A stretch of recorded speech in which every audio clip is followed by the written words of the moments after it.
ये पैनल काफी रोमांचक होने वाला है। इसमें खास बात यह है मोनिका कि हमारी जितनी ये ऑडियंस है ये भी सीधा इंटरैक्शन कर सकती है हमारे खास मेहमानों से। देखिए तालियां रुकनी नहीं चाहिए। स्वागत कीजिए। Welcome everyone, thank you so much.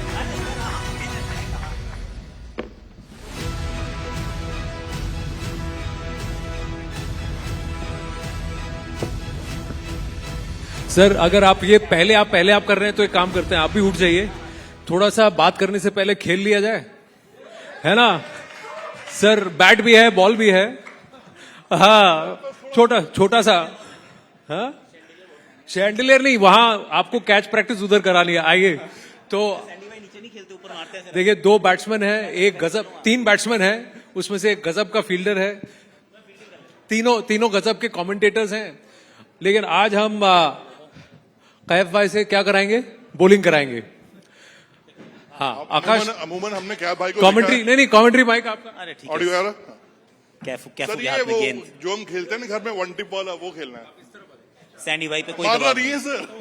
Okay नहीं वो ऊपर ओवर आर्म कर रहा हूँ। अंडर आर्म एक्चुअली मुंबई में लोग ना अंडर आर्म बहुत खेलते हैं तो मैं यहाँ ओवर आर्म दे रहा, फंसाने के चक्कर में लोग।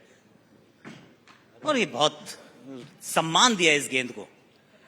सर ये ऑडियंस पूरी फील्ड है, आप कैच प्रैक्टिस करा सकते हैं, आप ऑडियंस में कैच प्रैक्टिस करा सकते हैं। संदीप भाई जब खेलते थे सिर्फ छक्के तो बिना हेलमेट के अच्छा, पुल मारना इन्होंने शुरुआत करी है। तो सर बाउंसर मार रहा हूँ, पुल मारो वाह पवेलियन। अच्छा आप लोग तैयार हैं? ये सामान बांध दिया गया है, बहुत ही शानदार। क्या बात है, आने दीजिए बॉल वापस। वंस मोर, एक और बाउंसर। अरे देख के भैया, देख के जरा। नहीं वो तो झुक रहे हैं, आपको तो कैच करना था। फोन छोड़िए, बॉल पकड़िए। अच्छा यू नो आकाश भाई, अच्छा चलो अब जो मर्जी, बड़े बड़े। हाँ बताइए। आकाश आकाश भाई आप आ जाओ। Sir, commentary mike Sandeep Patil के साथ। नहीं आपने खिलाना है। भारत के जाने माने ओपनर आकाश भाई, चोपड़ा याद करो, अभी 2011 वर्ल्ड कप 1 रन चाहिए, छक्का चाहिए जीतने के लिए। MS धोनी बल्लेबाजी कर रहे थे, वो वाला शॉट मारना आपको।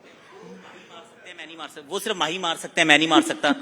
कि वो उसमें तो एक्चुअली मैंने कहा था कि उनका बल्ला घूमा पूरा वानखेड़े के साथ साथ पूरा भारत झूमा। 28 साल के बाद हुआ था। आकाश ये घेरा पार कराना है, ठीक है? आप ग्राउंडेड अच्छा ठीक है, ग्राउंडेड शॉट लगानी फास्ट है। रखना है। ये सिंगल परफेक्ट। हर खिलाड़ी की अपनी एक ताकत होती है ना, एक कोई छक्का मारता है, कोई सिंगल लेता है। नहीं हल्का ग्राउंडेड, मारना। ये सब बहुत महंगे लाइट है इधर। दादा ये रख लेंगे हम यहीं क्या पे। कह रहे हैं? अच्छा उधर भी चाहिए, उधर वहां देखिए देविया वहां बैठी है। पुल आकाश चोपड़ा उधर। पुल भाई वहां मारना। नहीं लॉन्ग ऑन पे डिमांड आई है सर, लॉन्ग ऑन पे डिमांड आई है। उधर ज्यादा लेडीज है वैसे, हाँ वही तो, इसीलिए। पर कैच पकड़ लेंगे। अच्छा। चलो आकाश भाई सामने। ने देख लिया कहाँ मारना है। ओ रह गया, चलिए वन मोर चांस, नहीं तो मोहम्मद कैफ से आ जाएगा वो। चलो कैफ भाई बोल्ड मारो यार। आ गया, उधर आ गया। क्या बात है। चलिए अब थोड़ा रोल रिवर्सल किया जाए। अरे क्या बात है, भाई गजब के फील्डर तो थे, अब भी हैं। टेस्टिंग कर ली पूरी, मेरी बॉडी स्ट्रेच करा दी। बट कैफ अब आप कैसी बैटिंग करते हैं वो भी देखा जाए। कैफ भाई, आकाश आइए, बॉल आपके हाथ में। आजा बॉल डाल लो। सर कमेंट्री का माइक आपका। हाँ अरे मोहतरमा के लग गई, पता है? No she is fine. Madam आप ठीक है? सॉरी। नहीं उनको नहीं लगी, किसी को लगी। हाँ किसी के लगी। Ma'am I okay? Really sorry. Akash Chopra is asking you. मेरे शॉट पे किसी को लग जाए। नहीं Akash Chopra is asking you. Akash Chopra आपसे पूछ रहे हैं। मारो जी मारो। Catch boy.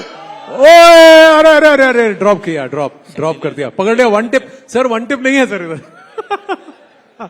आने दीजिए ball. Chandeliers are very expensive. इतने पैसे हमें मिल नहीं रहे, वो नहीं दे पाएंगे हम। तो नीचे रखियो। हाँ नीचे रखियो। हाँ ये बेटर है। चलिए लास्ट वन। अब इसमें शर्त यह है, अरे उधर भी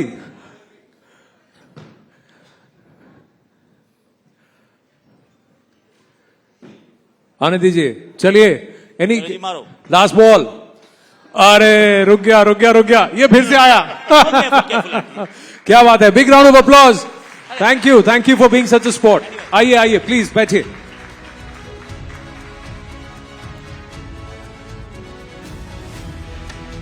जोरदार तालियां। 3 फैंटास्टिक पीपल, बहुत बढ़िया लोग, उम्दा लोग एंड अमेजिंग प्लेयर्स, और सॉलिड कमेंट्री भी करते हैं। सर कैसा लग रहा है न्यूज 18 इंडिया के चौपाल में आके? बिल्कुल जैसे घर लौट आया हूं, क्योंकि काफी मैंने आपके साथ काम किया है and very happy to see that आप नंबर 1 पे हैं और यही रहो। ये मेरी मैं कहता हूं कि ये रहना जरूरी है। Thank you. आशीर्वाद है। थैंक यू वेरी मच, बहुत बहुत धन्यवाद। अच्छा आकाश आनंद भाई, वार्म अप तो चलो सबको अपने आपने कर दिया, अब सारे लोग वार्म अप हो चुके हैं, तो बाउंसर की भी आदत हो गई है, यॉर्कर भी खेल लिया है। तो शुरुआत करता हूं मैं संदीप सर आपसे ही।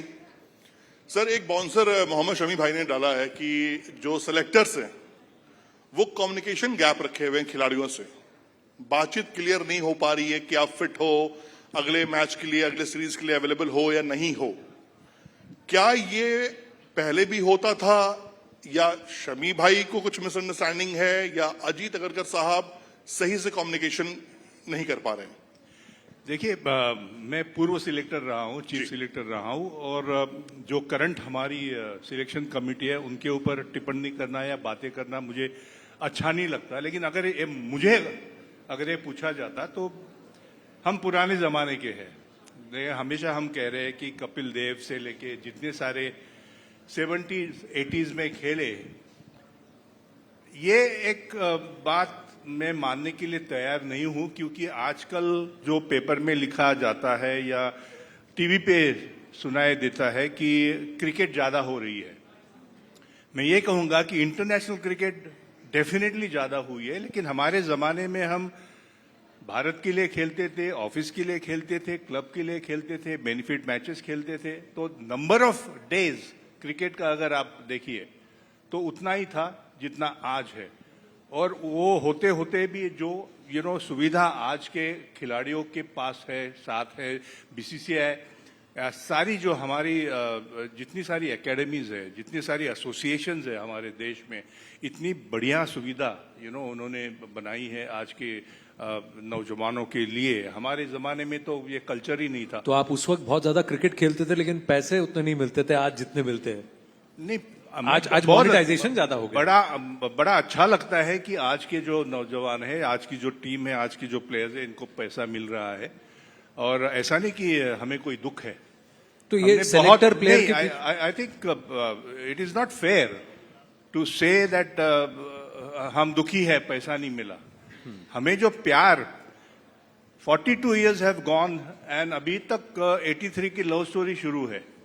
तो जो प्यार हमें मिला है वो लव स्टोरी तो इटर्नल है सर, वो तो हमेशा रहेगी। संदीप पाटिल ही है, और कोई नहीं हो सकता संदीप पाटिल। नहीं, मैं ये अकेले का काम नहीं है, ये खेल जो है ये पूरे पर ये सिलेक्टर और प्लेयर के बीच का कम्युनिकेशन गैप ये होता है? आप भी सिलेक्टर रह चुके हैं इसीलिए पूछ रहा हूं।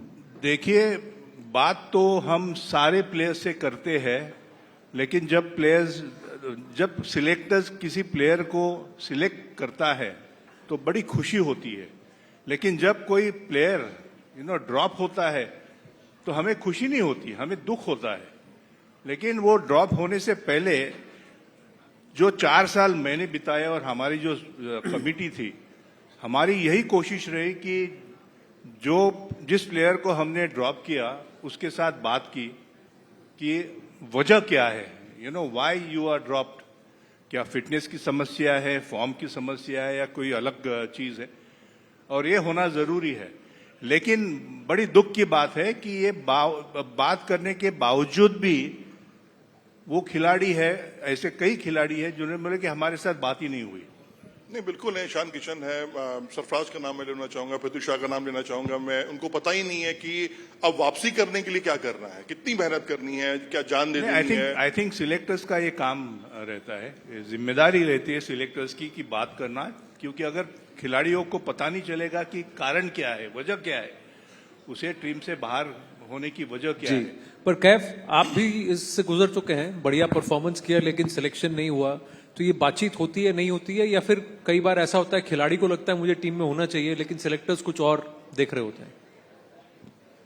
देखिए, पहले तो बहुत बहुत धन्यवाद चौपाल में, आपने मुझे यहाँ आमंत्रित किया और बैठने का मौका दिया और बोलने का मौका दिया।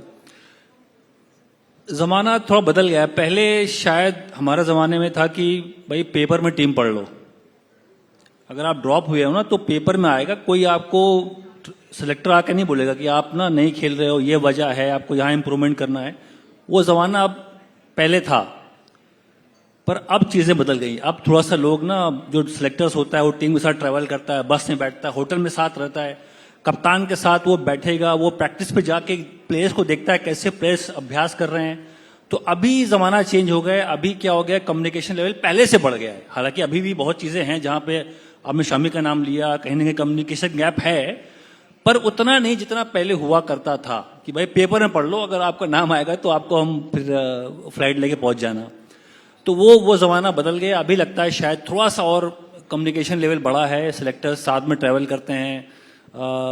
तो ये तो एक बदलाव आया है। एक आकाश भाई, आपसे ये जानना चाहूंगा, आप जब क्रिकेट खेलने आते हो, शुरुआत करते हो तो नाम, धन, दौलत, शोहरत सब मिलता है। ये जब जाने की घड़ी आती है तो ऐसा लगता है कि आप बोझ बन गए हो, यार बस जाओ, खत्म करो।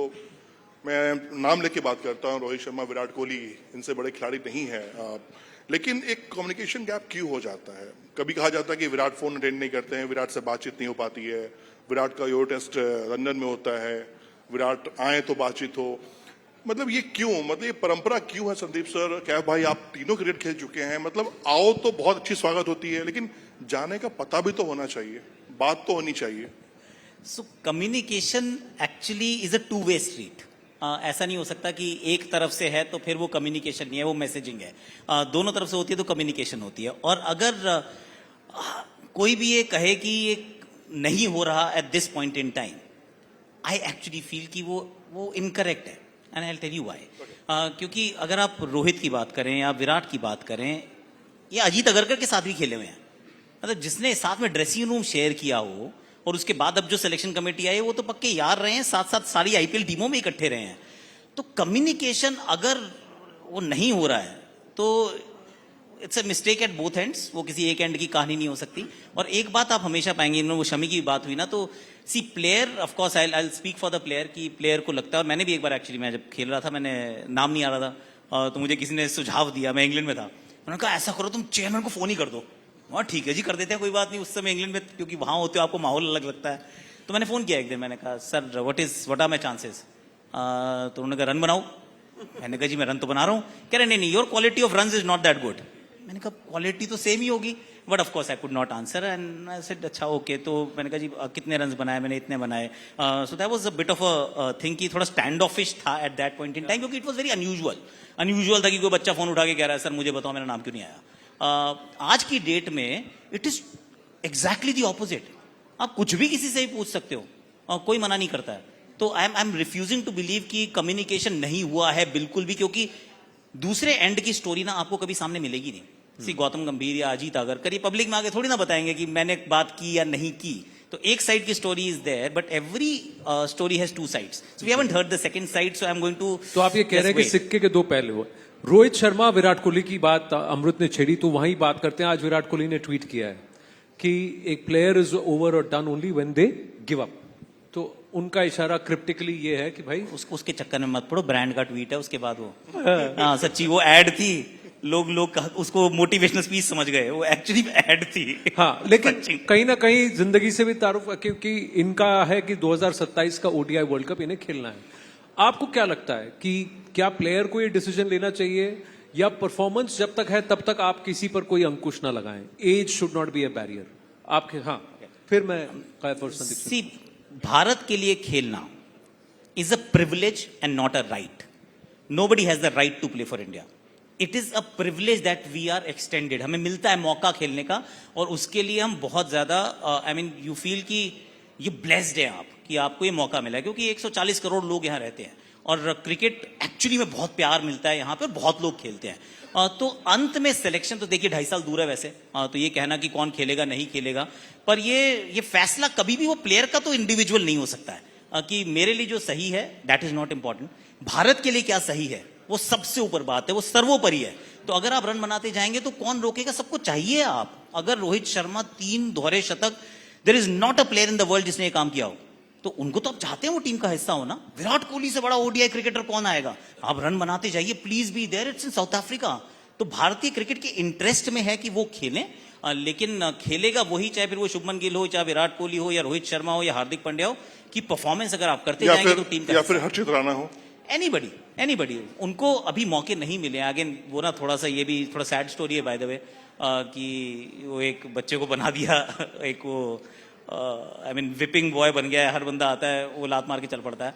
अनफॉर्चुनेट है, क्योंकि उस बच्चे की भी सोचो, पर वो भी अगर नहीं करेगा तो भारी बैठा होगा, आप देख लीजिएगा। कैफ, आपको क्या लगता है, रोहित शर्मा, विराट कोहली, उनको चॉइस देनी चाहिए या प्योरली परफॉर्मेंस के बैरोमीटर पर आंका जाना चाहिए उनको? इसमें एक चीज मैं ऐड करना चाहूंगा आनंद भाई, कैफ भाई की ग्राउंड पे भी रहते हैं, कमेंट्री करते हुए जाते हैं वहां पर है, क्या मैं फील करते हो जिस मैच में रोहित विराट नहीं होते हैं उस समय क्राउड का जो एक मूड होता है, और जब वो दोनों खिलाड़ी अब ऑस्ट्रेलिया खेल रहे हैं, प्रैक्टिस देखने के लिए स्टेडियम खचाखच भरा हुआ है, लोग सड़कों पर हैं, तो ये फीलिंग कैसे आती है? आनंद भाई का जो क्वेश्चन था उसी आगे मैं जोड़ रहा हूं। देखिए, अगर मुझे मौका मिलता तो मैं तो विराट कोहली और रोहित शर्मा के लिए एक फूलों का बिस्तर ऐसे उनको संभालता, बात करता, भाई प्लीज जाओ मत, मैं ऐसा बोलता उनको कि जो कंट्रीब्यूशन उन्होंने दिया है इंडियन क्रिकेट को, मैं तो इस वक्त ऐसा बोलता, भाई अभी रुको, अभी तो बहुत जरूरत है, अभी तो नए प्लेयर्स आ रहे हैं, गिल हैं, फ्यूचर के स्टार हैं, पर सब कुछ गिल को एक साथ दे दोगे तो शायद वो दबाव में और बिगड़ सकते हैं। तो मेरा मानना है कि मैं तो ऐसे उनको यूज करता कि रोहित शर्मा क्या चाहिए, आपने इतना अचीव किया एज ए कैप्टन, आपने आईसीसी इवेंट में हमें 2 ट्रॉफी दिला दी, 3 बार फाइनल्स में आ गए 3 साल में। मैं तो रोहित शर्मा का इतना बड़ा फैन हूं कि मैं उनको और चाहता था कप्तानी करते हुए देखना कि एज ए लीडर, हालांकि उनको आप 27 वर्ल्ड कप की बात कर रहे हैं, आगे की बात कर रहा हूं, मतलब जब मैं ये बोल रहा हूं कि उनका जो कप्तानी का करियर था बहुत छोटा था, 3-4 साल का करियर रहा, 32 साल के आसपास वो कप्तान बने, 36 साल 38 साल में क्या उनको हटा दिया गया। तो मेरा मानना है कि जो achievement as a captain Rohit Sharma ने किया है, हाँ लोग कहते हैं अरे वो बूढ़े हो रहे हैं, मतलब 38 साल के हो रहे हैं, हमें फ्यूचर की तरफ देखना है, और ये कप्तान पहले आए थे उनको भी हटाया गया, चाहे सचिन हो, विराट कोहली हो, कोई भी हो। पर मैं ये बोल रहा हूं कि रिकॉर्ड को देखो ना आप, अगर कैप्टन है और रिकॉर्ड अच्छा नहीं है, चाहे कितना भी सीनियर प्लेयर हो, भाई ठीक है आप गिल हमारे फ्यूचर स्टार है, पर कैप्टन है, सारा काम वो कर रहा है, जिता भी रहा है, टीम बना रहा है, भाइयों की तरह सबको बिल्ड कर रहा है, तो उसकी सब तारीफ करते हैं।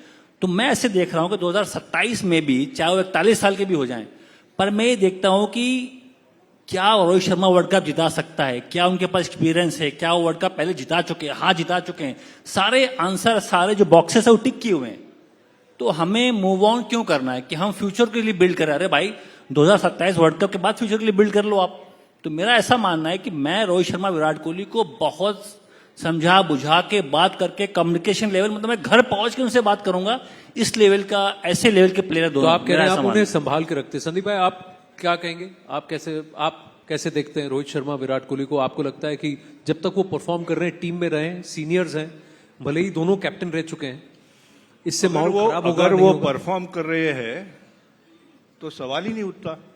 The main criteria for selection is if whether player is going to be useful for the team। और ये जो सिलेक्शन प्रोसेस की बात होती है, चाहे विराट की आज बात हो रही है, रोहित की बात हो रही है, जब मैं चीफ सिलेक्टर था तो सचिन तेंदुलकर, जहीर खान, युवराज सिंह, गौतम गंभीर, बहुत बड़े बड़े खिलाड़ी थे, उनके बारे में भी निर्णय लेना पड़ता था। लेकिन ये सिर्फ सिलेक्टर्स का काम नहीं होता। As I have always said on our channel भी मैंने बोला है कि it's a process.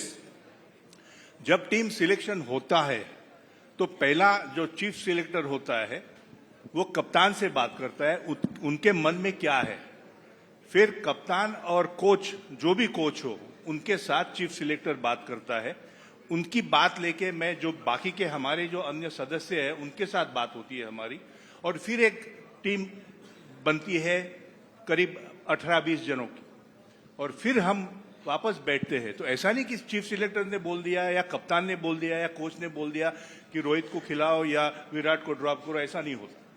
As long as player, anybody, youngster or senior, as long as he is going to be useful to the team, and way forward भी देखना होता है, fitness देखना होता है। सी सचिन तेंदुलकर इतना बड़ा नाम, गॉड ऑफ क्रिकेट, लेकिन उनको भी रिटायरमेंट एक दिन लेनी पड़ी। तो अगर सचिन के साथ होता है ये बात, सुनील गावस्कर के साथ होता है, कपिल देव के साथ होता है, तो ये होने वाला, चलने वाला है। Now it is very interesting to see how Rohit and Virat are going to handle this situation, handle this pressure. Tremendous pressure on both of them. Brilliant, players.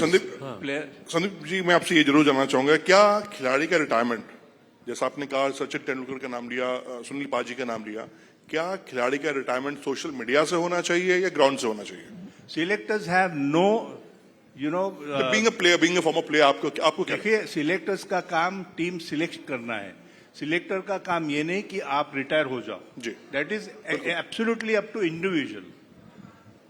Retirement जब लेता है कोई खिलाड़ी तो उसकी ये होती है, उसकी मर्जी होती है, तो उसकी मर्जी होती है। आकाश, एब्सोल्युटली। सी, आपने किसी से पूछ के खेलना शुरू नहीं किया था। हाँ। और आपको कोई कह नहीं सकता कि अब खेलना बंद कर दो। सिलेक्टर का काम है सिलेक्ट करना, वो that's his job. Otherwise point ही नहीं है ना, सिलेक्टर रखते क्यों? उनका काम ही यही है कि भारत के लिए क्या सही है उसकी तरफ एक नजर लगाकर। और अगर क्योंकि कप्तानी की बात हो रही थी, विराट कोहली तो किसी ने कुछ लिया ही नहीं है पर्सनली, ये सिर्फ साथ में माहौल का हिस्सा बन गया। पर विराट कोहली तो चैंपियंस ट्रॉफी में भी एज अ प्लेयर ही खेले थे, अभी भी एज अ प्लेयर ही खेल रहे। So what has changed? The only thing that he has change कि उन्होंने खुद रिटायरमेंट ले लिया टेस्ट क्रिकेट से। अब इसमें तो किसी ने कुछ नहीं कहा था कि आप रिटायरमेंट ले लो। अब उन्होंने रिटायरमेंट ले लिया तो वो आके बोले मुझे किसने फोर्स किया है कि भाई मैं तो सेलेक्ट नहीं हो रहा था या मैंने रिटायरमेंट ली है क्योंकि मुझे कहा गया। उन्होंने ऐसा नहीं कहा है, तो I don't want to even speculate कि ऐसा कुछ हुआ है। विराट कोहली हैं यार, और जब रिटायर किए तब तो रन बना के किए। मर्जी है, जैसे जिसका जब मन करता है। Retirement is a very personal decision. इसमें कोई वो 60 साल की वीआरएस वाला तो काम है नहीं सर, क्रिकेट है ये। पर रोहित शर्मा के साथ जरूर हुआ है कि जब भी आप एक टीम बनाते हैं, 2027 के विश्व कप की क्योंकि बात हो रही है, जिस भी कप्तान को आप टीम थमाते हैं उसको आप 2 साल जरूर देते हैं कि बेटा टीम बना ले। आपने सूर्य कुमार यादव को भी दिया ना 2024 में, 2026 का बनाने के लिए। आपने 2022 में रोहित शर्मा को 2024 के लिए टीम थमा दी थी कि अब आप चलाओ 2024 का विश्व कप, तब वो जिता पाए।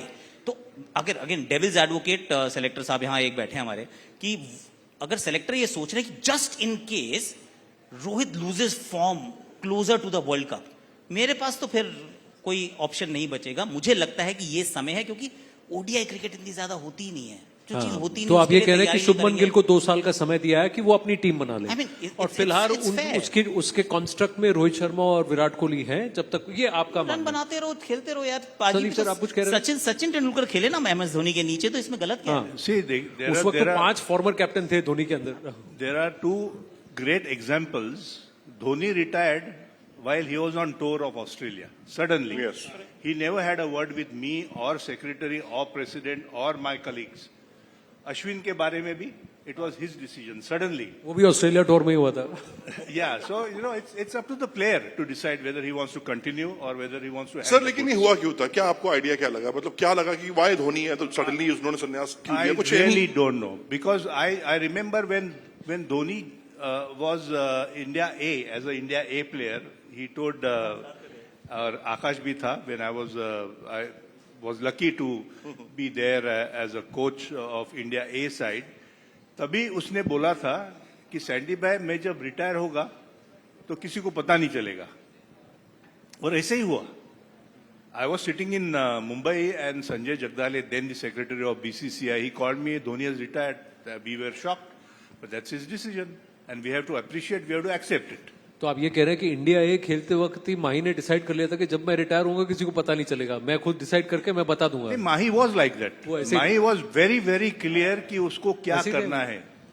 माही ऐसे ही थे नहीं, क्योंकि शमी, रोहित शर्मा, विराट कोहली, माही भी आ गया, तो मैं सोच रहा हूँ क्या सवाल क्या करना चाह रहे हो? थोड़ा सा सवाल थोड़ा ऐसे नहीं है, एक जगह ठहर के बात करो, थोड़ा मजा है बात करने में। एक जगह रुको, क्या बात करो? हाँ, सवाल ठीक, सवाल पूछो। बात ये है कि एक प्लेयर कब जाना चाहता है, कब रिटायर कर, क्या एक सिस्टम ऐसा होता है जो धीरे धीरे उसको रिटायरमेंट की तरफ धकेल देता है, या प्लेयर के मन में ये आ जाता है कि भाई अब इसके आगे मैं नहीं खेल सकता या खेलना चाहता? नहीं, अगर आप धोनी की, सिर्फ धोनी की बात कर रहे हैं, आप धोनी पे रहते हैं, है ना। अब हम शफल नहीं करेंगे, धोनी की बात करते हैं।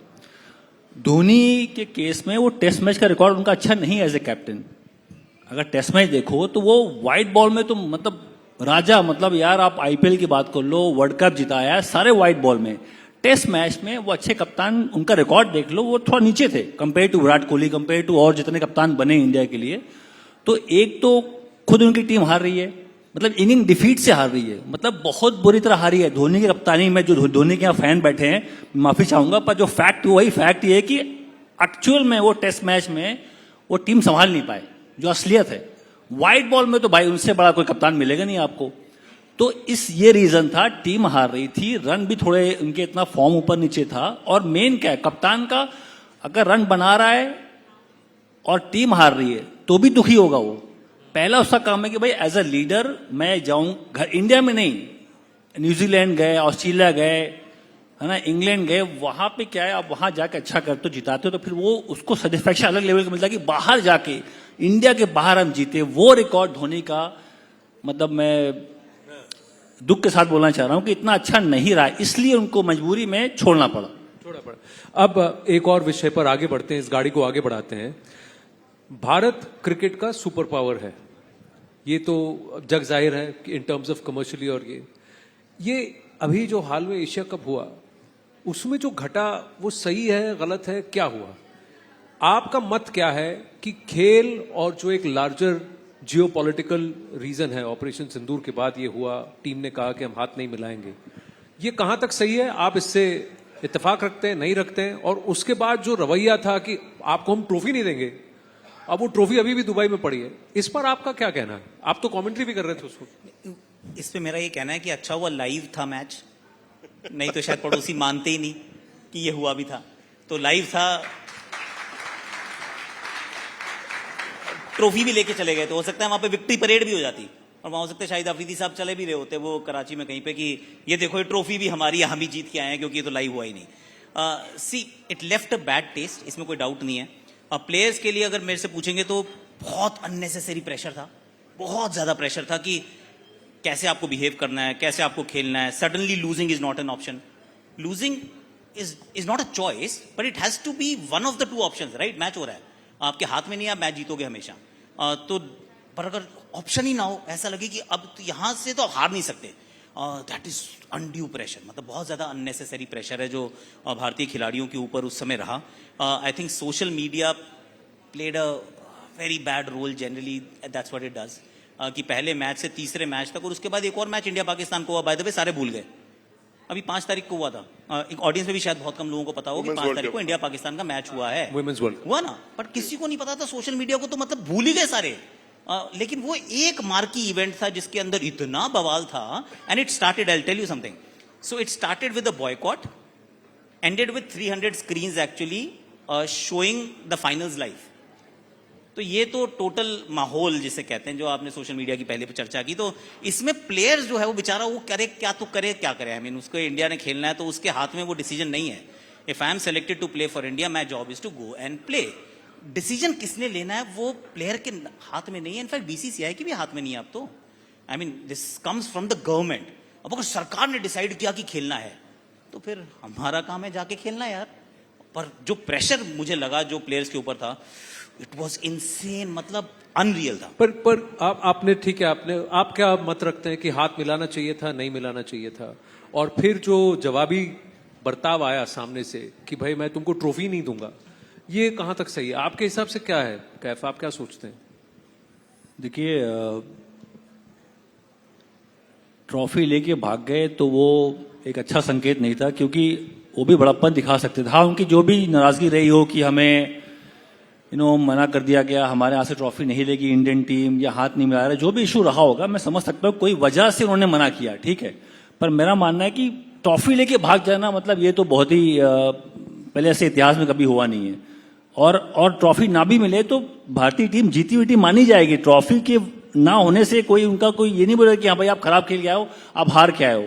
हमने सबने देखा, लाइव मैच था, सबने देखा कैसी इंडियन टीम खेली है और किस दबाव में खेली है। मतलब मैंने तो बहुत इंडिया पाकिस्तान मैच खेला भी है, पाकिस्तान 2 बार गया हूं मैं, और वर्ल्ड कप का मैच खेला है। पर ये जो हालात थे इस बार एशिया कप में, मुझे लगता है कि इतना बुरा हाल एज अ प्लेयर, मतलब आप प्रेशर की बात कर लो, सूर्य कुमार यादव की बात करो, एज अ कैप्टन, नए कैप्टन है वो नए कैप्टन है, उनको वो हाथ नहीं मिला सकते, उनको जो भी गवर्नमेंट का जो भी वहां से फरमान था कि खेलेंगे पर हम ये चीज नहीं करेंगे, ठीक है, हम दोस्ताना अंदाज में नहीं खेलेंगे। तो ऐसे पहले कभी नहीं हुआ, हम खेले हैं पाकिस्तान से, हमेशा से हमारे जो ताल्लुकात अच्छे नहीं रहे, सबको पता है, पहली बार नहीं हो रहा है, मतलब आप इतिहास देख लो, हमारे ताल्लुकात उनसे बुरे रहे हैं। और हम जब 2004 में गए, मैं जब गया था पाकिस्तान, तो वहां हम जब खेलने उतरे, खेले, जीते भी और हाथ भी मिलाया करके, जो भी है भावना से खेले, स्पोर्ट्समैन स्पिरिट दिखाई करके आ गए, पर वो ताल्लुकात तो वैसे ही रहे, खेल में अपना हमने खेला, जीते, ट्रॉफी लेके आ गए। पर ये जो हुआ एशिया कप में ना, ये मेरे हिसाब से सारे प्लेयर्स के लिए बहुत मुश्किल हालात रहे होंगे। Surya Kumar Yadav specially as a captain जो टॉस करने जा रहे हैं, टॉस पे मतलब उनको पहली बैट बॉल खेला नहीं, अभी मैच स्टार्ट नहीं हुआ है, पर उनको वो हाथ नहीं मिलाना, वो चीजें, सारी जो चीजें उनका माइंड में चल रही है, और उसके बावजूद इंडियन टीम जीती है। अगर एक मैच भी पाकिस्तान से वो हार जाते तो हमें पता है हम तो वैसे ही उनसे बहुत आगे निकल गए, पर पाकिस्तान से अब मान लो हार जाते तो पूरे जो उनके जो बैठे हैं, सोशल मीडिया की बात कर लो, जो उनके न्यूज चैनल की बात कर लो, भाई जीने ही देते आपको। मैं झूठ नहीं बोल रहा हूँ, हम तो बहुत आगे हैं, पर एक मैच भी हारते तो बहुत बुरा हाल करते हैं हमारा। दुबई में एक बार हमने झेला था उनको, हाँ जी, दुबई में एक बार झेल चुके हैं हम उनको, अभी तक नहीं भूले वो। एग्जैक्टली, उसी में वो तो आजकल हम तो इंडियन टीम की तारीफ करना चाहिए कि जिस दबाव में वहां वो खेल के आए हैं और आराम से मैच जीत के आए। एक भी मैच ऐसा नहीं लगा जहां पाकिस्तान ना, अरे हाँ शायद फाइनल्स में था, थोड़ा ऊपर नीचे हुआ, पर हम दबाव में हम अच्छा खेलते हैं, पाकिस्तान दबाव में ढह जाती है। दबाव को हम अच्छा झेलना सीख गए हैं बतौर टीम, वो हमने बार बार दिया एग्जांपल अगेंस्ट पाकिस्तान। अच्छा, नहीं कि हाथ मिलाया अलग बात है, ट्रॉफी नहीं दी ये भी अलग मसला है, लेकिन बीइंग अ प्लेयर, जैसे रऊफ ने किया ग्राउंड पर जाकर, जो स्टाइल था उनका चिढ़ाने का, इशारा कर रहे थे वो 6-0 का, फिर वो प्लेन क्रैश करने का इशारा कर रहे थे, ये बीइंग अ प्लेयर आप कैसे देखते हो? क्या ये पाकिस्तान क्रिकेट में इस तरह के प्लेयर्स हैं जिनके अंदर एक डेकोरम नहीं है, एक डिसिप्लिन नहीं है, या फिर ये एक बदतमीजी थी? नहीं, वो तो ऑफकोर्स गलत था, जो भी करना है, मतलब ग्राउंड पे जो इशारे करते हो, जो भी आपने जैसे हमने इनको बलबास था, फरमान था शाम का नाम, ओपनर थे, जिन्होंने बैट को ऐसे करके नो गन बना दिया। तो मैंने वो मैं भी वहाँ एक उस मैच को कवर कर रहा था, तो मैंने कहा अगर ये हर मैच में ऐसा इनका एक सेलिब्रेशन है, मान लो पाकिस्तान में डोमेस्टिक मैच वो खेलते हैं, 50 किया उन्होंने, ऐसे उनका स्टाइल है, तो तब भी वहां आप डाउट में आते हो कि हाँ चलो बंदा ना हर मैच में करता है, स्पेशली उस मैच को चुना अगेंस्ट पाकिस्तान, अगेंस्ट इंडिया, जो हालात थे उसमें वो ऐसे कर रहे हैं, तो वो बहुत ही एक घटिया काम था बेसिकली। और किसी को भी ऐसा सीख मैं नहीं दूंगा कि भाई खेल भावना से ही खेलो, वो सब हरकतें मत करो, ठीक है। उन्होंने बोला जडेजा भी करते हैं, जडेजा साहब जो अपना जो करते हैं ना तलवारबाजी, वो पहले मैच से कर रहे हैं, वो कोई चेंज नहीं करते कि हर मैच में जब भी 50 बनाते हैं तलवारबाजी करते हैं, उनका एक सेलिब्रेशन करने का तरीका एक ट्रेडमार्क बन गया कि भाई ये बंदा ऐसा करने वाला है। पर फरमान साहब ने वो मैच स्पेशली पिक किया, वो एक गलत काम किया उन्होंने। वो बंदूक का जवाब मिसाइल से आया था, वो एक अलग बात है, अभिषेक शर्मा नामक मिसाइल पड़ गया था उनके ऊपर, तो ये भी एक सबक सिखाया जाता है, लेकिन कहीं ना कहीं does it take away from the sport. और उससे बड़ा एक और प्रश्न है, और ये मेरा जाती ऐसा लगता है कि बीसीसीआई खाक इतना पावरफुल ये है, और हम खाक दुनिया का पावर कि अभी तक ट्रॉफी नहीं ले पाया है, अभी तक वो ट्रॉफी वहीं पड़ी है। तो what is this entire power equation then Akash? फिर एक मुझे आप बताइए ना कि क्या फायदा कि हम 74-75% क्रिकेट का रेवेन्यू करते हैं, ये एसीसी बैठ जाएगा अगर हम नहीं होंगे। Sandeep ji, actually I was going to ask the same thing कि वर्ल्ड क्रिकेट बॉडी है, आईसीसी है, आईसीसी से कुछ ये नहीं आया, रिएक्शन नहीं आया, ये जो सारा जो नाटक हुआ ना बीसीसीआई से आया। Why we are putting players into all this mess? It is Home Ministry's decision whether we are playing, whether India should tour, whether India should play against Pakistan. और ये अनफॉर्चुनेट जो पहलगाम में हुआ, ये पहली बार नहीं हुआ है, सालों से वॉर होती आ रही है और होती रहेगी। लेकिन ये जो निर्णय है ये हमारे होम डिपार्टमेंट का और बीसीसीआई का होना चाहिए।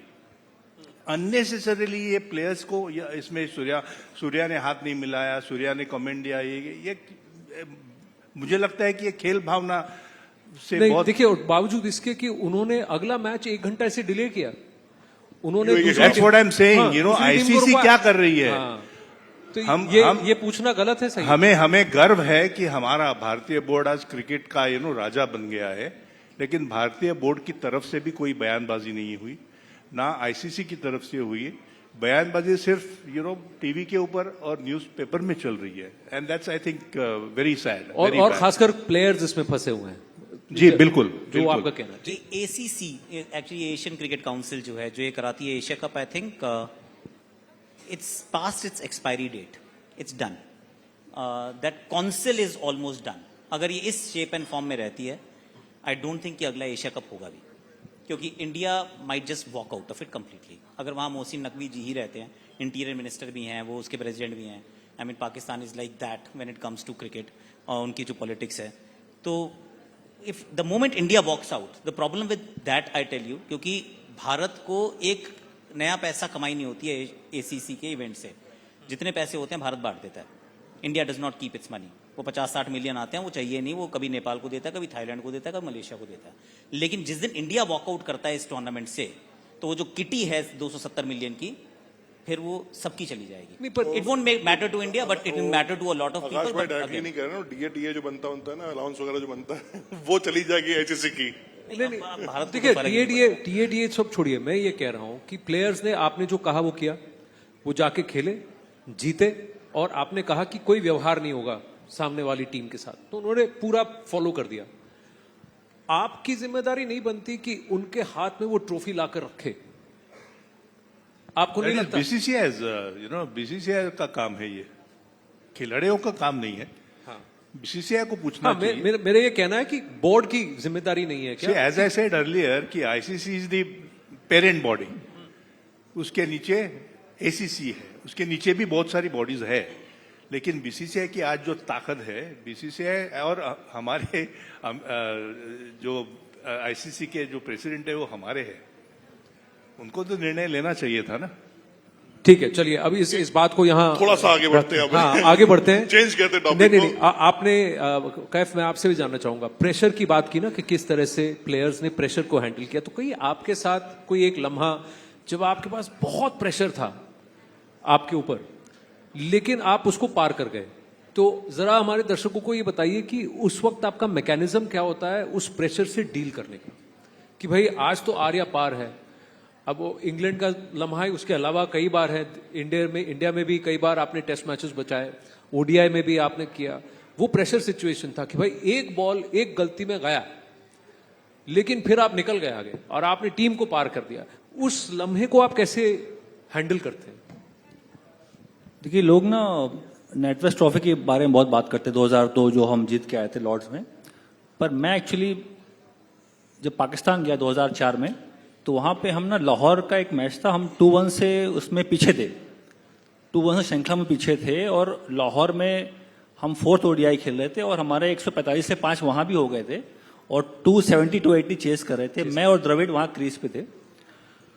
तो सर उस मोमेंट पे जब आप वहाँ पे सामने शोएब अख्तर बॉल लेके भाग के आ रहा है, पाकिस्तान के जो उनके फैंस लोग चढ़े हुए हैं कि भाई अरे अब तो ये हम 3-1 कर लेंगे, जीत गए टूर्नामेंट, वो जो दबाव वाला मोमेंट होता है जहां पीछे अब कोई नहीं है, अब मोहम्मद कैफ, द्रविड़ हैं, पीछे सारे गेंदबाज हैं। मतलब अगर आप ओपनर हो तो आपके पास पीछे बल्लेबाज है, पर मेरे पास ऐसा नहीं था कि मैं देखूं अरे वो नेहरा है, जहीर खान है, कुंबले हैं, ये सब बैटिंग करने आएंगे बाद में, तो वो अलग दबाव होता है।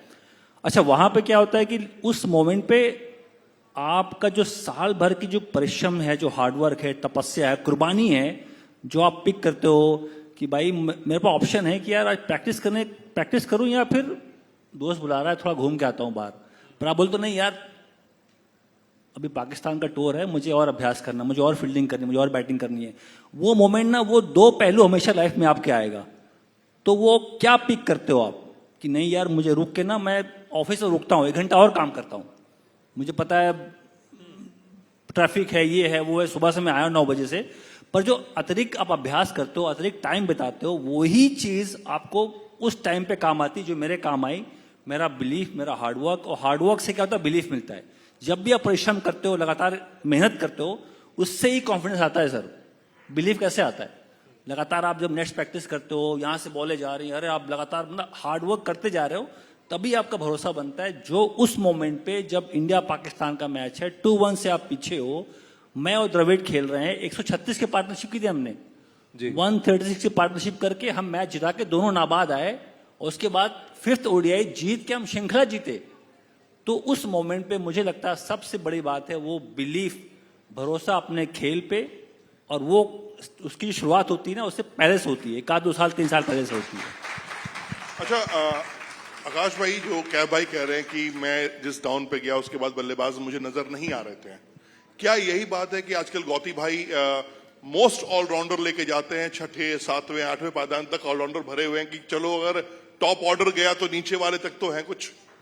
सी वाइट बॉल क्रिकेट में ना आप समझ भी सकते हैं क्या करने का प्रयास कर रहे हैं। खासतौर से अगर आप ज्यादातर जो हुई है वो T20 क्रिकेट हुई है।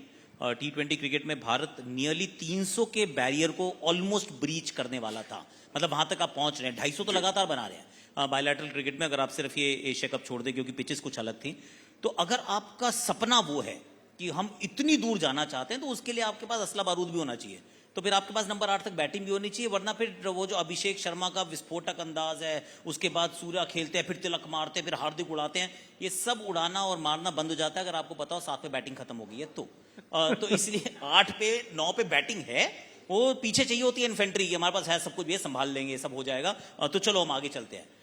तो जिस अंदाज से क्रिकेट खेलने का प्रयास करें व्हाइट बॉल क्रिकेट में, आई थिंक इट्स अंडरस्टैंडेबल कि कहाँ जाना चाहते हैं, तो वहाँ ऑलराउंडर्स को ज्यादा महत्व मिल रहा है, मेक सेंस। इनफैक्ट उनकी जो टीम थी उसमें भी आप पाएंगे कि ऑलराउंडर्स बहुत सारे थे तब विश्व कप जब पहली बार भारत ने जीता। टेस्ट क्रिकेट में ऑफकोर्स वहाँ कई बार लगता है कि वो अवॉइडेबल है, कि आप एक प्रॉपर बॉलर खिला लीजिए instead of playing Nitish Kumar Reddy और उनको नंबर 8 पे आप बैटिंग करा रहे हो, that in my opinion is not right. वो काम जरूर आप अवॉइड कर सकते हैं, एक प्रॉपर बॉलर खिलाइए, एक प्रॉपर बैटर खिलाइए, क्योंकि टेस्ट क्रिकेट आज भी वैसी खेली जा रही है जैसी 150 साल पहले खेली जाती थी। T20 अभी अभी आया और उसमें भी कई नेचर में बदलाव आया है कि जैसे आईपीएल में पहले 150 रन बनते थे, आज 270 रन चेज हो जाते हैं, तो वो चीजें बदली हैं, पर test cricket hasn't changed. Test cricket भी बदल गया है, बेसबॉल क्रिकेट आया है, अब पहले रन रेट पूरे दिन का 2.5 हुआ करता था, आज 4 के एवरेज से सब खेलते हैं। ऑस्ट्रेलियंस ने ये काम शुरू किया, हर कोई ये खेल रहा है। टेस्ट मैचेस अब 5 दिन खेले ही नहीं जाते, 4 दिन में खत्म हो जाते हैं, उसका भी तो नेचर बदल रहा है। मिलता कुछ नहीं है। सी क्या है कि आप 4 रन से बनाओ रन, आप बनाओ 6 रन से रन, 1000 रन तो आज भी नहीं बने, या तो ना टेस्ट क्रिकेट के अंदर क्योंकि अब इतना मारना शुरू किया, देखो अब टीमें 1000 बनाती हैं, सर आज तक नहीं बने। तो इसका मतलब वो मूलभूत सिद्धांत टेस्ट क्रिकेट का नहीं बदला, आज भी 20 विकेटें लेनी पड़ती है मैच जीतने के लिए। T20 क्रिकेट का जो पेस जो बड़ा है, आज वनडे क्रिकेट के अंदर 434 रन बना के किसी ने चेज कर दिए, मतलब वो क्रिकेट बदली है। Test cricket is still pretty much the same, fast हो गई, मान ला 2.5 दिन में मैच खत्म हो जाते हैं, पर it's still very much the same. क्या भाई, एक खिलाड़ी है टीम इंडिया में मोहनलाल, संजू सैमसन वो हैं, एक है खिलाड़ी हैं जिनका नाम है श्रेयस अय्यर। उन दोनों खिलाड़ियों के बारे में अगर मैं बात करूं आपसे और संदीप सर आपसे भी, क्या उनके साथ गलत हो रहा है या उनको टीम में एडजस्ट करने की कोशिश की जा रही है? संजू सैमसन जो ओपनिंग करते आए हैं, उनको हमने देखा किस तरह से एशिया कप में नंबर 4, नंबर 5, नंबर 6 तक में कई मैच में बल्लेबाजी नहीं मिली। समस्या कहाँ आ रही है? श्रेयस अय्यर क्यों नहीं जगह बना पा रहे हैं, जो कि नंबर 4 के परफेक्ट बल्लेबाज हैं? संजू सैमसन क्यों नहीं जगह बना पा रहे हैं? नहीं बना पा रहे तो फिर आप उनको प्लेइंग लेवल में क्यों लेके जाके खराब कर रहे हो? देखिए, अय्यर तो ओडीआई खेल रहे हैं, वो T20 नहीं खेलते, उनका नाम वहाँ नहीं आता। हालांकि बहुत अच्छा खेले, इस बार आईपीएल में कप्तान भी थे, आईपीएल को अपनी टीम को फाइनल्स में लेके गए, और एशिया कप में उनका नाम नहीं आया था। सबने लगाई थी उम्मीद की आएगा नाम, बहुत अच्छा खेल किया, पर क्योंकि वो टॉप 3 टॉप 4 हैवी है वहाँ पे, अगर गिल साहब ना आते बतौर वाइस कैप्टन तो वो टीम में होते। गिल साहब वाइस कैप्टन आ गए बतौर ओपनर, तो उनको उनकी जगह पक्की हो गई, साथ में अभिषेक शर्मा पक्के हो गए, फिर तिलक वर्मा है 100 मार के आ रहे हैं, वहाँ पे सूर्य कुमार 3 नंबर खेलते हैं, तो फिर अय्यर 5-6 नहीं खेल सकते, वो टॉप 4 के प्लेयर हैं। तो वो T20 की बात कर रहा हूँ, उनका वहाँ अब उनको वेट करना पड़ेगा, ठीक है, ये तो एक बात हो गई। अब मैं संजू की बात कर लेता हूँ। संजू का ओडीआई में होना जरूरी था, उनके साथ गलत हुआ, क्योंकि जो जुरैल जा रहे हैं, जुरैल बहुत अच्छे प्लेयर हैं, हमारे आगरा के, यूपी के ही हैं वो, और जब भी वो बंदा बैटिंग करने उतरता है स्कोर करता है, चाहे यूपी का मैच देख लो, यूपीपीएल देख लो, या इंडिया के लिए आईपीएल का, स्कोर करता है, बहुत ही ऑर्गेनाइज बल्लेबाज है, उसका बहुत भविष्य बहुत उज्जवल है, पर मुझे लगता है कि ये करेक्ट टाइम नहीं था। सही टाइम था संजू सैमसन को पिक करना नंबर 5-6 पे। अब कई सिलेक्टर्स बोल रहे हैं कि उन्होंने नंबर टॉप में जाके 100 मारा है, तो वो गलत आकलन है। एक्चुअली वो मिडिल ऑर्डर में ही खेलते हैं। संजू और जैम्पा, अभी जैम्पा मिलेंगे आपको ऑस्ट्रेलिया में, वो जो कॉन्टेस्ट था ना मुकाबला एडम जैम्पा, वो बंदा ऐसा प्लेयर नंबर 5-6 पे आके सामने छक्के मारता है। वो हमने एशिया कप में देखा, हमने आईपीएल में देखा। तो मुझे लगता है कि ओडीआई में उनको होना चाहिए था, नाम नहीं आया। संजू की बात कर रहा हूं यहाँ पे मैं, क्योंकि उस नंबर पे जहां जुरैल खेलेंगे उस नंबर पे संजू बेहतर विकल्प है। क्योंकि आप देखते हो ना टीम में कहां कहां बंदा फिट होता है। नंबर 3 पे विराट कोहली है, ओपन गिल करेंगे, रोहित शर्मा वहां ओपन करेंगे। रोहित शर्मा जब तक खेलेंगे जायसवाल को मौका नहीं मिलेगा, जायसवाल को वेट करना पड़ेगा, ठीक है। तो रोहित शर्मा, गिल नंबर 3 पे, विराट कोहली 4 पे, अय्यर 5 पे आपके अक्षर पटेल खेलते, कभी केएल राहुल खेलते, हार्दिक पांड्या है नहीं तो वो उनकी जगह रेड्डी आ गए, ठीक है। तो ये जगह ऐसे बोल रहा हूं, वहां जुरैल तो बनता ही नहीं कहीं पे। 5-6 नंबर पे संजू बतौर मिडिल ऑर्डर बैट्समैन, उनका रिकॉर्ड भी शानदार है और आईपीएल में जो छक्के मारने की लिस्ट है ना, वो टॉप 10 में उनका नाम आता है। आईपीएल की इतिहास में, मतलब वहां क्रिस गेल, एबी डिविलियर्स सब लोग खेल के चले गए, टॉप 10 में वहां पे संजू सैमसंग हैं। और इसलिए मुझे लगता है कि उनके साथ गलत हुआ। ओडीआई में उनका नाम आना चाहिए था ये ऑस्ट्रेलिया टूर पे। एंड बतौर एक कीपर भी उनकी quality of keeping is a shade better than, शायद देखिए, शायद 11 में खेलने का मौका ना मिलता। पर मैं स्क्वाड की बात कर रहा हूँ। केएल राहुल कीपिंग करेंगे ओडीआई में, केएल राहुल कीपिंग करेंगे तो शायद उनको मौका ना मिलता। पर जुरैल को, क्योंकि जुरैल ने टेस्ट में 100 बना दिया। अब दिक्कत क्या आती है ना हमारे सामने, अभी सामने में टीवी देख रहा हूँ, अरे जुरैल 100 मार गया, अब कल टीम बननी है। अब ये क्या होता है, कभी कभी हम या तो फिर उतना डीपली जाते नहीं कि भाई अच्छा नहीं यार, अभी हम रोहित कोहली भी फोकस कर रहे हैं, उसको हमने कप्तान से हटाया है, तो वहां पूरा दिमाग सेलेक्टर्स का भरा हुआ है। पर उस चीज में कहीं ना कहीं संजू मिस हो गए, क्योंकि उनका रिकॉर्ड नंबर 5-6 पे बहुत शानदार है ओडीआई में। संदीप भाई एक सवाल मैं आपसे जरूर करना चाहूंगा कि सुपर पावर हम बात कर रहे हैं, टीम इंडिया एक ऐसी टीम है जिसके लिए आप T20, टेस्ट मैच और ओडीआई के लिए अलग अलग प्लेइंग 11 रेडी हो सकता है। लेकिन अजीत भाई ने कहा है कि हम 3 फॉर्मेट में अलग अलग कप्तान के साथ नहीं जा सकते, हमें एक ही कप्तान चाहिए। ये क्यों? उसकी सोच है। हर खिलाड़ी, हर कोच, हर कप्तान की सोच अलग अलग होती है, लेकिन whether it's benefiting the team, ये बहुत जरूरी है। आपने श्रेयस अय्यर और संजू का नाम लिया, मैं तो पूछता हूं कि ये चिंता की बात है? हम तो एशिया कप जीत के आए हैं। अगर ऑप्शंस अच्छे हैं, अगर हेल्दी कंपटीशन हो सिलेक्टर्स के लिए, जो अगर परेशानी हो, तो वो very good sign of our Indian cricket. जो बेंच स्ट्रेंथ हमारी है, इतनी तगड़ी बेंच स्ट्रेंथ हमारी है, तो उसे चिंता की बात नहीं समझनी चाहिए। It's sad, only 11 can play, but हमारे पास अगर 30 प्लेयर तैयार है खेलने के लिए, तो हमें खुशी, हमें गर्व होना चाहिए। या इसमें यही होता है क्योंकि ऑप्शन ज्यादा है, तो इसीलिए डिबेट भी ज्यादा होती है। और ये आप लोग करते हैं डिबेट आप लोग करते हैं। जब किसी का चयन होता है तो आप बोलते हैं कि इसका चयन क्यों हुआ, अगर किसी को ड्रॉप किया जाता है तो ड्रॉप क्यों किया। इसमें कई बार ऐसा होता है। मेरी गौतम से बात हुई, हाँ जी, तो मैंने गौतम से पूछा ये वाला सवाल कि भाई ऐसा क्यों है कि एक ही कप्तान, ये अजीत ने बोला है कि how do you think as a coach. यार आकाश भाई देखो ऐसा है, 14 तारीख को मैं टेस्ट खेल रहा हूं, 19 तारीख को मैं वनडे खेल रहा हूं, 25 तारीख को मैं T20 खेल रहा हूं। एक ही महीने के 3 हफ्ते हैं, तो 19 से 25 तक अगर 3 अलग अलग कप्तान होंगे तो टीम कैसे चलेगी बताओ?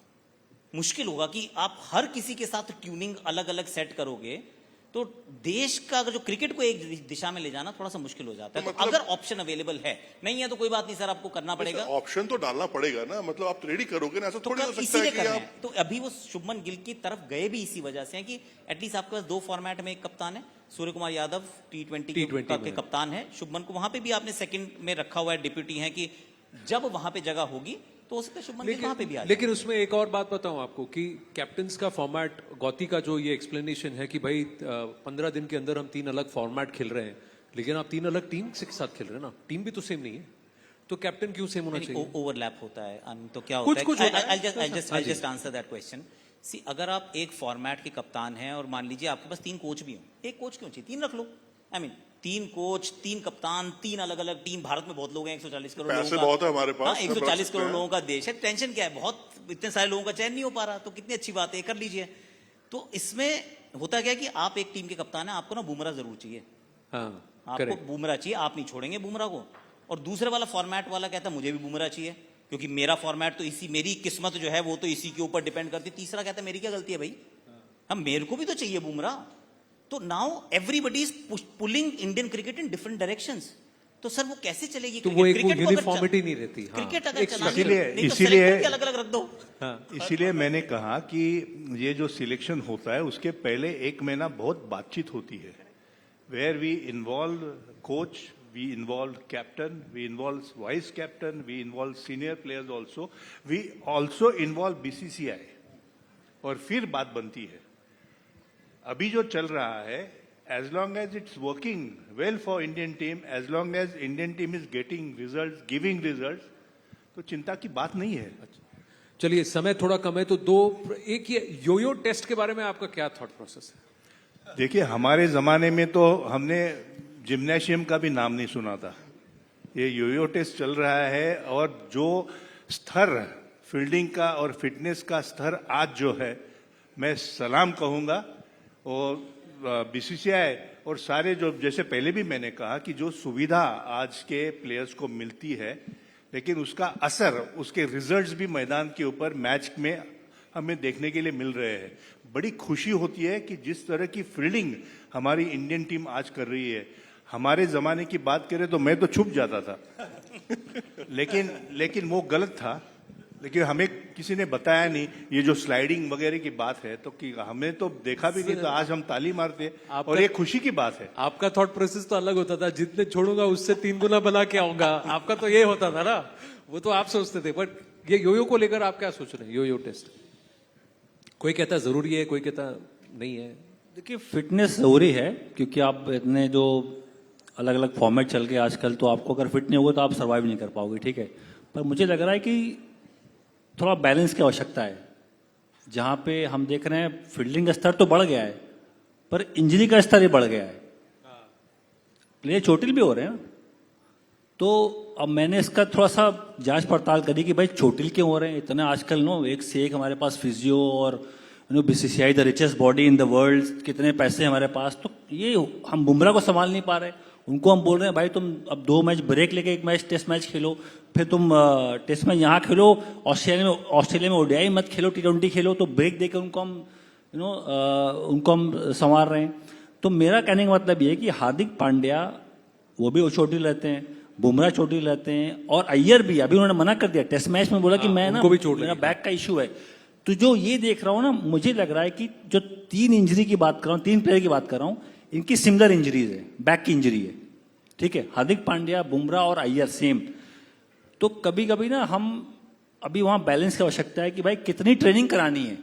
अब जिम जा रहे हो तो आजकल ना बड़ा पावर ट्रेनिंग की आवश्यकता, वहां ना पावर ट्रेनिंग चाहिए हमें, ना बिल्कुल डोले शोले बनाने हैं, हैवी वेट्स उठाने हैं। हैवी वेट से क्या होता है, बॉडी और स्टिफ होती है, ठीक है। और आप फिर ग्राउंड पे ट्रेनिंग करते हो, मैच खेल के आते हो, और स्टिफनेस बढ़ रही है, फिर वो सडनली वहां से इंजरी स्टार्ट होती है। मेरा कहने का मतलब है कि ये 3 इंजरी जो बता रहा हूं, ये कॉमन इंजरी है, और इसमें थोड़ा सा जो भी इनके फिजियो है, ट्रेनर है, बीसीसीआई है खास तौर पे, वहां ध्यान देना। योयो तो अच्छी चीज है, पर मैं पावर ट्रेनिंग की बात कर रहा हूं, जो वेट लिफ्टिंग की बात कर रहा हूं, वो भागना दौड़ना तो बहुत सही चीज है बॉस, आप भागो, इंड्योरेंस करो, वो तो आपको हेल्प करेगी। पर जिम में जाके जो हैवी वेट उठा रहे हैं आजकल ना, उसका नुकसान भी हो रहा है। उसका नुकसान 3 प्लेयर उठा रहे हैं, जो मैं नाम लिया, 3 जो इंजर्ड हुए हैं, हाँ। उनको एक्चुअली जिम ट्रेनिंग की वजह से इंजरी हुई है। इंजरी हुई है, तो आप ये कह रहे हैं कि बॉलिंग का स्ट्रेस और उसकी वजह से नहीं हुआ, जितना कि wrong kind of training for that particular player, जो गलत तरीके का योयो तो सर बहुत चीज सही। योयो मैं तो योयो करके ही बड़ा हुआ हूँ। मैं तो भागने का स्टाइल ही योयो ही था, मतलब वो भाग रहा हूँ 40 मिनट 45 मिनट स्पीड ट्रेनिंग भाग रहा हूँ, पर मैदान पे बहुत हमने ट्रेनिंग करी है।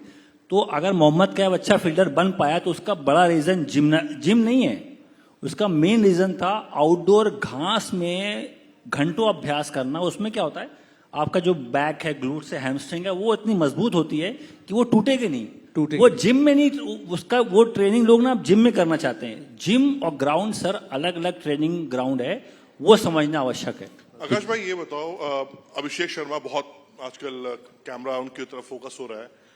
टीम इंडिया में आने वाले 3-4 साल के बाद ऐसे एक 2 खिलाड़ी का आप नाम बताओ जो कि विराट कोहली और रोहित शर्मा की तरह क्राउड लेकर ग्राउंड पे आ सकते हैं। मतलब आप उनको, अगर वो टीम में है तो भैया आप टिकट तो मिलेगा नहीं और पास तो मांगना मत। नहीं, इंटरेस्टिंग है एक्चुअली, क्योंकि भारतीय क्रिकेट की ये खुशकिस्मती है कि एक जाता है उसके साथ ही कोई दूसरा भी आ जाता है। और वो अगर आप ये बात मान लीजिए, चैंपियंस ट्रॉफी के टाइम पे जब खेल रहे थे, रोहित भी थे, विराट भी थे, फिर लगा और इंग्लैंड का दौरा आएगा, सब कितना मिस करने वाले हैं ना, कितना, आई मीन कैसे होगा। ना तो कोई मैदान पे कोई मैच देखने आएगा क्योंकि ये दोनों खिलाड़ी नहीं है, रिटायर हो गए, और अश्विन भी नहीं है, ये तो बहुत युवा टीम गई है। एवरी सिंगल डे वो sold out, every single day in England वो सोल्ड आउट। और हर मैच 5 दिन गया है, 2-2 से आप श्रृंखला बराबरी करके आए हैं। ऑलरेडी आपने उस दौरे के ऊपर आपने रोहित और विराट को मिस नहीं किया है। It is a reality. दिल को बेशक दुख हुआ हो, लेकिन नहीं किया आपने मिस। तो आने वाला समय में आपको एक मिलेगा यशस्वी जायसवाल, दूसरा ऑफकोर्स शुभमन गिल आपका पोस्टर बॉय है। तो ये दोनों वो हैं जो कहते हैं ना, जब Karan Arjun, Ram Lakhan, so Virat Kohli, Rohit Sharma, Yashasvi Jaiswal, Shubman Gill, these are the 2 people जो आपके पास तीनों फॉर्मेट में। अभी यशस्वी को मौका नहीं मिला है, जिस दिन मिलेगा ना, he'll be a rock वही star। एक और क्राउड पुलर है जिसका टो टूट गया है, वो आएगा तो फिर वो अपने आप ही क्राउड खींच रहा है, that is Rishabh Pant. Oh, he is brilliant, absolutely, he is a rock star again। वो तो सारा कैमरा फोकस ले जाते हैं। अच्छा, ऑडियंस में 1-2 लोग सवाल पूछना चाहें क्योंकि टाइम कम है, मैं बहुत जल्दी सवाल लूंगा, 1-2 सवाल बस। मैं प्लीज, आप क्या नाम है आपका? आपका माइक ऑन करिए। हाँ जी, मैं आ रहा हूं। चलो हर्ष, टाइम वेस्ट मत करो, आ जाओ जल्दी जाओ, बोलो किससे पूछना सवाल? सर कैफ सर से मेरा सवाल है। मेरा नाम हर्ष है, मैं AFT का स्टूडेंट हूँ। और सर मेरा सवाल ये है, क्योंकि रोहित और विराट दोनों सिर्फ ODI खेल रहे हैं और ODI के मैचेस बहुत कम होते हैं, जैसा कि आकाश सर ने भी कहा, तो क्या इतनी बड़ी महान हस्ती को जज करना आसान है या फिर कैसा प्लान चल रहा है? और सर 2028 में ओलंपिक्स भी हैं, 2028 में ओलंपिक्स भी होने वाले हैं, तो उसकी क्या प्लानिंग चल रही है? सर देखिए, ओलंपिक्स अगर हिंदुस्तान आ गया तो फिर बहुत खुशी की बात होगी। मेरे ख्याल से जो हमारी गवर्नमेंट है, सरकार है, वो अगर वो काम कर पाई कैसे भी करके, अगर ओलंपिक्स यहाँ पे आ गए तो बहुत फायदा मिलने वाला है। क्रिकेट छोड़ो, और जो स्पोर्ट्स है उनको बहुत फायदा मिलेगा। तो मुझे लगता है कि जब आप बाहर के प्रोफेशनल एथलीट्स यहाँ आके खेलते हैं ना और सामने से देखते हो तो आप बहुत इंस्पायर होते हो। एक होता है टीवी पे देखना, एक होता है सामने से उनको ट्रेनिंग करते हुए देखना, फिर उनके जैसा बनना आप चाहोगे। जो बच्चे होंगे हमारे हिंदुस्तान के, उनको बड़ा फायदा मिलेगा और स्पोर्ट्स को अपग्रेड करने के लिए। वो पहला ओलंपिक की आपको मैंने बात कर ली। अब आपने बोला रोहित शर्मा और विराट कोहली। देखिए, रोहित शर्मा अभी जो 3 ODI खेल रहे हैं, अगर उसमें आपको उनको जज करोगे ना तो आप रोहित शर्मा को खो दोगे, क्योंकि रोहित शर्मा ये छोटे मोटे मैच के प्लेयर नहीं है। उनका बल्ला चलता है बड़ा match, finals, champions trophy, 75 run against New Zealand. उससे पहले क्या स्कोर था उनका? 30, 40, 25।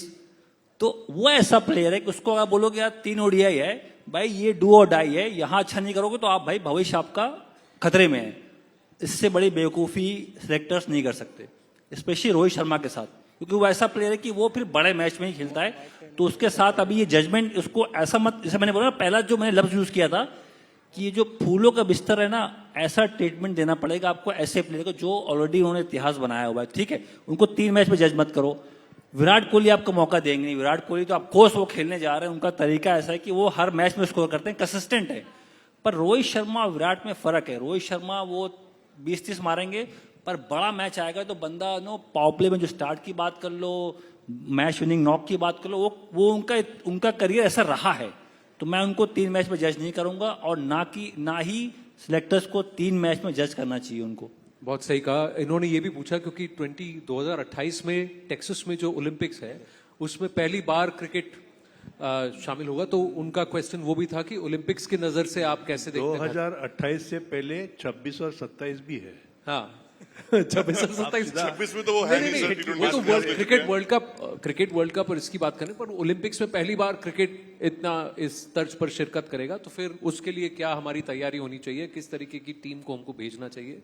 वो ये पूछ रहे हैं। T20 फॉर्मेट, तो भारत की तो पहले 2026 में विश्व कप ही खेलेगा। वो खेलेगा। उसके बाद 2028 में से T20 जितनी हम क्रिकेट खेल रहे हैं, T20 टीम भी अच्छा कर रही है, डिफेंडिंग चैंपियंस हैं, घर पे वर्ल्ड कप खेलेंगे तो उम्मीद है कि अच्छा ही करेंगे। तो 2028 में तो अपना T20 don't worry about it, we will be very very, चिंता नहीं। हाँ, इससे पहले कि अगला टीम इंडिया में सब कुछ ऑल इज वेल है। All is well ji, all is well. अच्छा, मैं आपसे कुछ पूछना चाहता था आप तीनों से। आपने बहुत क्रिकेट खेली है, ऑफ द फील्ड भी आपके बहुत सारे एक्सपीरियंसेस रहे हैं। मैं आपसे जानना चाहूंगा एक लम्हा, संदीप सर आपसे ही शुरू करते हैं, जो आप नहीं भूलेंगे, मजेदार हो, ट्रैजिक हो, जैसा भी हो, एक मोमेंट जो आपको हमेशा याद रहता है, आज हमारे साथ शेयर करें। सर वो Sandeep sir, on ground of ground party वाले कहीं पर भी कुछ भी नहीं, ऑन ग्राउंड तो बहुत कम है मेरे लिए, ऑफ द फील्ड बहुत सारे हैं, लेकिन वो कहने जैसे नहीं है। फिर भी कोई ऐसा तो होगा जो आप यहाँ शेयर कर सकते हैं। I think the best thing happened to us, of course, the World Cup. Lifting the World Cup was great, and जब हम वर्ल्ड कप जीत के यहाँ आए, दिल्ली में हमारा स्वागत किया late prime minister Indira Gandhi ji ने। हैदराबाद हाउस में उन्होंने पार्टी रखी थी, जिस पार्टी में वो अकेली थी। देयर वर नो अदर, उनके जो एडीसीज होते हैं, बाकी कोई नहीं थी। जब हमारी बस आई तो she receive each one of us, and the best thing was she asked me, Sandeep आप क्या खाओगे? तो चाट कॉर्नर लगाया था, तो मैंने कहा कि मैम मैं पानी पूरी खाऊंगा, तो उन्होंने खुद हाथों से पानी पूरी बना के मुझे खिलाई। मेरी फिर इच्छा और बढ़ गई, तो मैंने बोला कि मैम आई वांट रगड़ा पैटीज ऑल्सो, तो उन्होंने रगड़ा पैटीज भी बना के मुझे खिलाया। आई थिंक दैट वाज वंडरफुल। क्या बात है, बढ़िया लम्हा जो हमने नहीं सुना जी। देखिए, एक शेर सुनाता हूं आपको। दरिया का सारा नशा उतरता चला गया, मुझको दबाया और मैं उभरता चला गया। क्या बात है। ये वसीम बरेलवी साहब की वो शायरी है, मेरी खुद की नहीं है, मैं भी सुन के बोल रहा हूँ। पर मैं ये देखता हूँ, ये जो शायरी में ना बहुत ही ताकत है, क्योंकि ना जब हम लोग बड़े हुए, नहीं सर एक ही याद करके आया था। अच्छा, ये प्रतीक भाई की डिमांड है। ये ऑन द स्पॉट पकड़ लिया आपने। तो ये सर मेरी अपनी जिंदगी है, मतलब सबका अपना अपना एक पहलू होता है लाइफ का। मैं तो ऐसे बड़ा हुआ हूँ, क्योंकि नहीं तुम नहीं कर सकते। हॉस्टल में था, अरे तुमसे नहीं होगा, तुम छक्के नहीं मार पाते, तुम मैच जिता नहीं पाओगे। तो हम तो ऐसे ही बड़े हुए कि जब बोले भाई तुझसे नहीं होगा ना, भाई मैं ही करके दिखाऊंगा। ये बचपन से जब मैंने घर छोड़ा, 12 साल का, इलाहाबाद से कानपुर गया, वो जद्दोजहद सबकी लाइफ में होती है, मैं भी था उसमें से, आपकी भी लाइफ में भी है। तो मेरे लिए जो मोमेंट था, मैं मोमेंट पे आता हूं जो आपने बोला जी। वो था नेटवर्स ट्रॉफी। नेटवर्स ट्रॉफी में जब वो मैच जिता के आया, सचिन तेंदुलकर साहब बैल्कनी से उतर के, वो जो लॉन्ग रूम से होते हुए वो भाग के वो ग्राउंड पे आके गले लगाना, सचिन साहब कभी नहीं हिलते। वो तुम 100 मार दो, 200 मार दो, आओगे ड्रेसिंग रूम में, हाँ तब बंदा चल के आएगा, शाबाशी देगा, हाथ मिलाएगा, पर वो कभी वो ग्राउंड पे आके आपको कभी नहीं मिलेगा। वो शायद मेरे साथ एक आध बार ऑफकोर्स वर्ल्ड कप में हुआ होगा, जब वो जीते 2011 में, पर 2002 में मेरे साथ ऐसा वाकया था कि सचिन नीचे आ रहा मुझसे मिलने यार। वो मेरे लिए एक ऐसा लम्हा था कि ना इतनी जोश आ गई कि भाई इस देश के लिए जान निछावर कर दूं, ऐसा बंदा मुझसे मिलने आ रहा है।